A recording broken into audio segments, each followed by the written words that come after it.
ஆண்டிப்பட்டின்னு ஒரு ஊர் இருந்துச்சான். அந்த ஊர்ல ஒரே பாம்பு தொல்லை. இந்த பாம்பு தொல்லையால அந்த மக்கள் பட்ட பாடு இருக்கே, ஐயோ யோ யோயோ.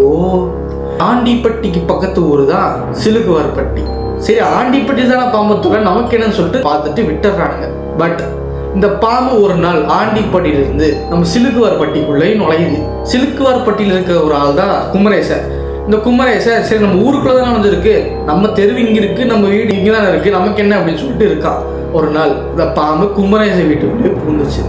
இப்ப குமரேசன் என்ன பண்ணுவான், ஐயோ அம்மான்னு கத்துறத தவிர அவனுக்கு வழி தெரியல. எனக்கு கடைசி நேரத்துல எவன்டி போய் உதவியும் கேட்க முடியல, இந்த பாம்பு அவனால அடிச்சு கொள்ற அளவுக்கு அவன்கிட்ட தெம்பும் கிடையாது. இப்ப என்ன பண்ணுவான் குமரேசன், கத்தவன் தான் முடியும், கத்தி கத்தி செத்தான். இதே மாதிரி சோமாலியாங்கிற ஒரு நாடு சோலைவனமா இருந்த அந்த நாட்டை கனிம வளங்களை எடுக்கிறங்கிற பேர்ல பாலைவனமா மாறின கதை உங்களுக்கு நிறைய பேருக்கு தெரியும். அதே மாதிரி ஒரு விஷயம் இப்ப நம்ம ஊரையும் நடக்க போகுதுன்னு எத்தனை பேருக்கு தெரியும்? இதை பத்தி எவனுமே பேச மாட்டான். மெயின் ஸ்ட்ரீம் மீடியா ஒருத்தன் கவர் பண்ண மாட்டேங்கிறான். சரி, யூடியூப் சேனல் அவனுக்கு கவர் பண்ணுவான்னு பார்த்தா ஒரு வீடியோ போட்டு அவனுங்க எஸ்கேப் ஆகிறானுங்க. இதை பத்தி எவனுமே பேச மாட்டேங்கிறான். கடைசிக்கு நம்மளாவது பேசுவோமான்னு கேட்டா, உனக்கு எதுக்கு இந்த தேவையில்லாத வேலை? உன்னோட டேக் என்ன? அந்த டேகை ஃபாலோ பண்ணிட்டு உன் வேலையை பட்டு போக வேண்டியதானே, உனக்கு எதுக்கு இந்த வேலைன்னு கேட்குறேன். நான் இதை பற்றி பேசுறதுக்கு இந்த டேக் தான் ஒரு தடையாக இருக்குன்னா, எனக்கு இந்த டேகே தேவை கிடையாது.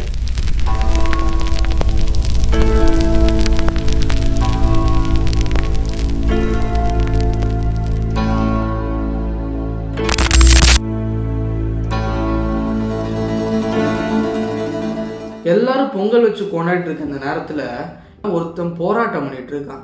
ஏன், அடுத்த பொங்கலுக்கு அவன் ஊர் இருக்குமா, அவன் ஊரை சுத்தி இருக்கிற இடம் இருக்குமான்னு எதுவுமே அவனுக்கு தெரியாது. மதுரை மேலூர் அரிட்டாப்பட்டி கிராமத்தை பத்தி தான் நான் இங்க பேசிட்டு இருக்கேன். இந்த அரிட்டாப்பட்டி அதை சுத்தி இருக்க ஒரு 45 கிராமம் 50 கிராமம் இருக்கும். அது கீழே டங்ஸ்டன் இருக்கிறதா கண்டுபிடிச்சிருக்காங்க. டங்ஸ்டனுங்கிறது பாத்தீங்கன்னா இந்த குண்டு விருப்புக்குள்ள இருக்கும்ல டங்ஸ்டன் ஃபிலமெண்ட், அது அப்புறம் இந்த மிலிட்ரி பர்பஸ்க்கு அதுக்கெல்லாம் யூஸ் பண்ணுறதுக்கு இந்த டங்ஸ்டன் வந்து ஒரு இம்பார்ட்டண்டான மினரல். இது வந்து ரொம்ப ரேரான மினரல். இதை தோண்டி எடுக்கிறதுக்கு கொஞ்ச நாளைக்கு முன்னாடி ஆக்ஷன் விட்டுருக்காங்க. இதை வந்து ஹிந்துஸ்தான் ஜிங்க்னு ஒரு கம்பெனி வந்து ஆக்ஷனில் எடுத்திருக்காங்க. மறு வச்சா மாறு வேஷங்கிற மாதிரி இந்த ஹிந்துஸ்தான் ஜிங்கோட பேரண்ட் கம்பெனி யாருன்னு பார்த்தீங்கன்னா இந்த வேதாந்தா குரூப்ஸ். இந்த வேதாந்தா குரூப்ஸ் யாருன்னா நம்ம என்னன்னா இவரு தான் இந்த ஸ்டெர்லைட்டோட ஓனர். போட்டோ போட்டிருக்கேன். எல்லாம் நம்ம தமிழ்நாட்டில் என்ன பிரச்சனை நடந்தாலும் அண்ணன் இருப்பாப்ல. இந்த டங்ஸ்டனை தோண்டி எடுக்கிறதுக்கு இவங்க ஆக்ஷன் எடுத்திருக்காங்க. அரிட்டாப்பட்டி அப்புறம் அந்த மேலூர் சுற்றி இருக்கிற இந்த டங்ஸ்டன் எடுக்கிற இடம்லாம் பார்த்தீங்கன்னா பயோடைவர்ஸ் ஹெரிட்டேஜ் ஏரியான்னு ஒரு மார்க் பண்ண இடம்.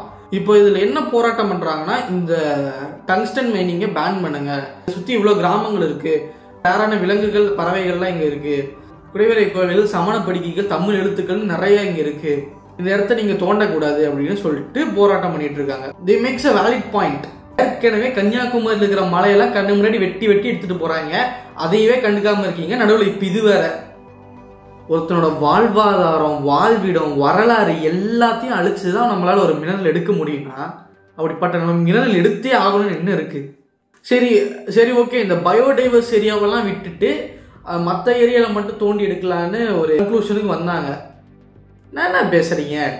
இப்போ இந்த டங்ஸ்டன் எடுக்கிறதுக்கு எத்தனை ஒரு 100-200 அட்லீஸ்ட் 100 அடி தோண்டுவீங்கல்ல, அங்க இருக்க வேஸ்ட்லாம் கொண்டு வந்து எங்க போடுவீங்க? பக்கத்துல தானே போடுவீங்க. அது மொத்த என்விரான்மெண்ட்டை கொலாப்ஸ் பண்ணிருமே. மதுரையில தான் நடக்குது. உனக்கு என்ன பிரச்சனைன்னு கேட்டீங்கன்னா, நாளைக்கே உன் வீட்டு கீழேயோ இல்லை என் வீட்டு கீழேயோ வந்தா எவன் வந்து கேட்பான்? நம்ம தான் கத்திக்கிட்டு விடுறோம், நிறைய ஒன்றும் கேட்க மாட்டான். இப்பவே இந்த மதுரை நடக்கிற போராட்டம் எத்தனை பேருக்கு தெரியும்? ரிப்போர்ட் பண்ணாங்களே நியூஸ் சேனல்ஸ், ஆளுக்கு ஒரு நியூஸை போட்டு அப்படியே விட்டாங்க. சரி, உண்மைத்தன்மையை ஆராய்ஞ்சு சொல்றேன்னா கூட இவ்வளவு டைம் தேவை. நீங்க பண்றதே வெறும் ரிப்போர்ட்டிங். விஷயம் நடக்குதுன்னு ரிப்போர்ட் பண்றீங்க, அதை கூட உங்களால ப்ராப்பரா பண்ண முடியலனா அது எனக்கு இப்ப புரியலடா. எப்படா எல்லாம் சொல்லி வச்ச மாதிரி எவனுமே அதை பத்தி பேச மாட்டீங்க. ஆல்ரெடி கன்னியாகுமரி பக்கத்துல இருக்கிற மொத்த மலையை வெட்டி வீசிட்டீங்க. இப்ப இவங்க மதுரைக்கும் வரீங்க, என்ன நினைச்சிட்டு இருக்கிறீங்க எல்லாரும்? மழை என்ன மரம் மாதிரி தண்ணி ஊத்துல வளர்ந்துருமா? அவ்வளவுதான், வெட்டினதுதான். எவனாவது பெத்த தாயோட மாற வெட்டுவானா? அது மாதிரிதான்டா மழையும், பூமியோட மாறுதான் மழை, அதையும் வெட்டி எறிகிறீங்களே. உங்களுக்கு எல்லாம் என்னடா பண்றீங்க? புரியலடா எனக்கு. நியூஸ் சேனல்ஸ் பண்றதும் கரெக்டு தான். இந்த மாதிரி செய்தியெல்லாம் கொண்டு வந்து காதலில் போட்டா காதலையும் வாங்கிக்க மாட்டானுங்க. இவங்களுக்கு எப்படி என்ன செய்தி வேணும்? நம்ம மக்களுக்கு யாரு, எந்த நடிகருக்கும் எந்த நடிகைக்கு டைவர்ஸ் ஆகுது, அடுத்து என்ன படம் வருது, இந்த மாதிரி செய்திகள் தான் நம்மளுக்கு ரொம்ப இன்ட்ரெஸ்டிங்கான ஒரு விஷயம். அடுத்து இன்ஸ்டாகிராம் செலிபிரிட்டியை பத்தி இன்டர்வியூ எடுக்கிறது, அக்கா அந்த அக்கா இந்த அக்கா இன்டர்வியூ எடுக்கிறது, இதெல்லாம் பாக்குறதுனால தான் அவனும் அதே தான் ரிப்போர்ட் பண்றான். சாரி, உங்க நியூஸ் சேனல்ஸ் உங்களை குத்தம் சொன்னது என் தப்பு தான். கண்ட கருமத்தெல்லாம் பார்த்து உங்களுக்கு அதை டிஆர்பி ஏற்றி விட்டு கடைசி அது எங்க தப்பா தான் முடிஞ்சு வச்சு ஒரு ஒரு இந்த மாதிரி ஒரு விஷயத்தை ரிப்போர்ட் பண்ணது காரணமா அதை நான் கருதுறேன். உங்க வீடியோவை 100 பேர் 150 பேர் தான் பார்ப்பாங்க, உனக்கு இந்த மேட்டர்லாம் தேவையா அப்படின்னு கேட்டீங்கன்னா, இங்க எத்தனை பேர் பாக்குறாங்கன்னு முக்கியம் இல்லை, எத்தனை பேர் பேசுறாங்கன்னு தான் முக்கியம். என்னோட வீடியோ 100 பேர் 150 பேர் தான் பார்ப்பாங்க, ஆனா அதை பத்தி பேசுறது வெறும் 10 பேர் தான் பேசுவாங்க. இவன் இந்த மாதிரி ஒரு வீடியோ போட்டிருக்கான் அப்படின்னு 10 பேர்ல ஒருத்தன் பேசினா கூட இட்ஸ் அ டபிள்யூ ப்ரோ. தயவு செஞ்சு இதை பத்தி ஒரு 4-5 பேர்கிட்ட அது பேசுங்க நண்பர்களே. யாருமே பேசாம விட்டு தான் அங்கே கன்னியாகுமரியில் மொத்த மலை வெட்டி எரிஞ்சிட்டாங்க. போய் பாருங்க, கன்னியாகுமரிக்காரங்களுக்கு தெரியும்னு நினைக்கிறேன். மதுரையில் பண்ணா எங்க ஊர்ல விட்டுருவோமா, எங்க ஊருக்கு வந்தா அந்த மாதிரி ஆயிடும் இந்த மாதிரி ஆயிடும்லாம் வாய் மட்டும் தான் பேச முடியும், ஒன்றும் பண்ண முடியாது. இங்க மொத்தமா எல்லாரும் சேர்ந்தாதான் ஒரு விஷயம் நடக்கும், அதை தவிர வர வழியே கிடையாது. இந்த வீடியோ ஸ்டார்டிங்ல சொன்ன மாதிரி தான், பக்கத்து தெருவுக்குள்ள நுழைஞ்ச பாவம் நம்ம வீட்டுக்குள்ள போறவங்களுக்கு ரொம்ப நேரம் ஆகாது. ஸோ பார்த்துக்கங்க.